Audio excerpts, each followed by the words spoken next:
К другим темам. На прошлой неделе в Доме культуры «Юность» в Ленске прошло торжественное мероприятие, посвященное Дню работника нефтяной и газовой промышленности. Подробности праздника далее.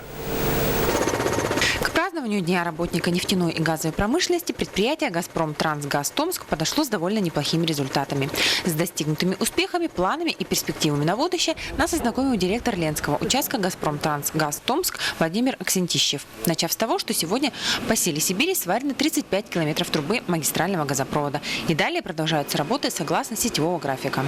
Мы приступили к строительству наших площадных объектов, строительству линейно-производственного управления, базы ЛПУ и базы вахтового жилого комплекса, где сейчас подрядные организации занимаются устройством фундаментного поля, свайного поля. В торжественном мероприятии приняли участие главы района и города. Так, в своем выступлении исполняющий обязанности главы района Валентин Калмазан отметил, что сегодня Сургутнефтегаз является основным источником финансирования бюджета Ленского района. Более половины бюджета составляют именно его отчисления. Но на территории Ленского района появляются и такие крупные предприятия, как «Газпром Трансгаз Томск». На него также районные власти возлагают большие надежды. После своего выступления Валентин Калмазан вручил торжественные письма и подарки работникам нефтяной и газовой промышленности. Владимира Владимировича, руководителя «Стройтрансгаз Сибирь» в городе Ленск. Глава города в своем выступлении поблагодарил всех работников отрасли за ответственный труд и добавил, что несмотря на условия мирового кризиса, Ленскому району в очередной раз повезло. Здесь реализовывается мегапроект «Газопровод. Сила Сибири».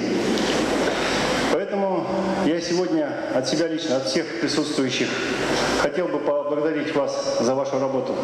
Я думаю, что пройдет небольшой исторический период времени, и вы будете с гордостью вспоминать, что вы были основателями, что вы были зачинателями вот той большой работы, которая сегодня осуществляется на Чаяндинском нефтегазово-конденсатном месторождении по реализации непосредственно прокладки газопровода. Выступления почетных гостей очередовались концертными номерами. В праздничный день перед ленскими добытчиками нефти и газа выступили творческие коллективы города. Светлана Балеева, Денис Семенов, НВК СХ, Ленск.